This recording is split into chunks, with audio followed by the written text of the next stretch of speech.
an email. I sent him pictures of my work. I said, you really ought to have one of my murals because I read in the paper that you want to keep the historic nature of the place and you're interested in the surrounding history. Uh, and that's what I do. And we're natural together. I didn't hear from him. 2 weeks later, I sent another email. Nothing. Finally, I went to the place while they were building it. Happened to meet the son, Andrew. I showed him my portfolio.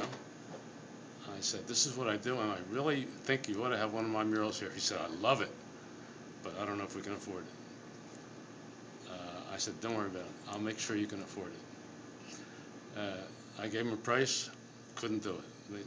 And I can't argue with them. I'm sure they have a lot more expenses than they anticipated. I gave them a better price. Can't do it. I finally gave them a price they could not refuse.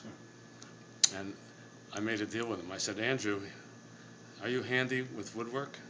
He says, "Yeah." I said, "Did you ever use a bandsaw?"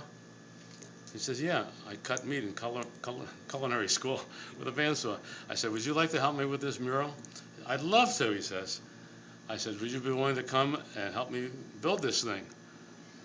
He said, "Yeah." I said, "It's a deal." I made a deal with his mother and his father. If they would come and help with the mural, which nobody has ever done before, except for my wife, Shea, I would give them a very, very good price. Um, and I thought, well, yeah, they're going to come a few times. Andrew comes almost every day. He did most of the cutting of this mural. He brought his fiance, and she comes and helps Shea paint. His mother comes a lot, and she paints. His father came and he cut out wood.